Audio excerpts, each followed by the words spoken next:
And from New Delhi, we turn further north to Punjab, the 19th largest state of India, also known as the land of five rivers. For a long time, the spectre of drug abuse has haunted this state. But despite the efforts made by the authorities, this narcotics crisis still persists. I'm going to start with this report. On the 16th of April, officials from India's Border Security Force recovered 2 packets of contraband drugs. This was in the city of Gurdaspur. The packets were reportedly tied in a single piece of cloth. A hook along with a nylon rope and a luminous strip was also found attached to the consignment. Officials say that this indicates that the packets came from across the border. And here's what adds to their doubts. On the same day, BSF troops recovered 3 kilograms of heroin dropped by a Pakistani drone near the international border in Punjab's Amritsar.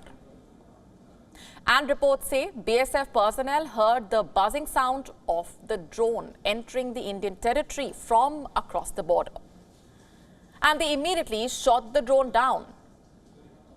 Upon inspection, they recovered 3 packets of heroin attached to an iron ring with a hook and 4 luminous strips.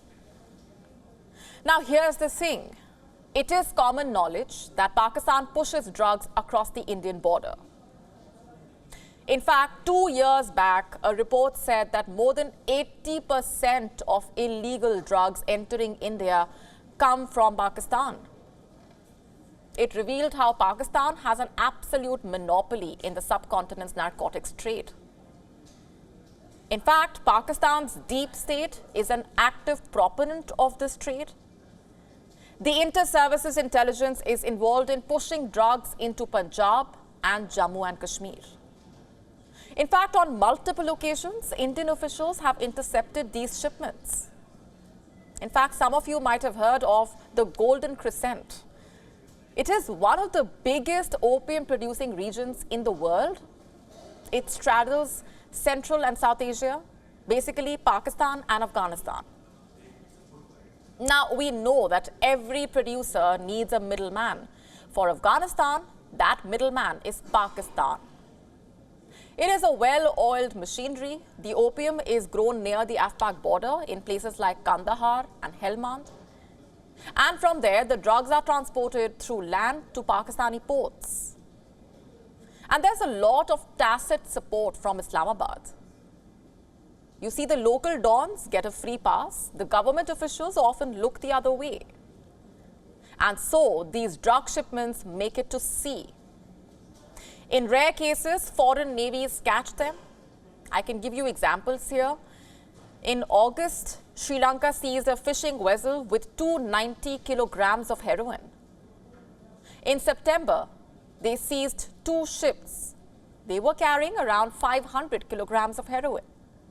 And the same month, India also made a huge drug bust. Around 3,000 kilograms of heroin was seized at the Mundra port in Gujarat. But you see, the full extent of this drug trade has remained unknown for the longest time. And as it turns out, the rot runs much deeper.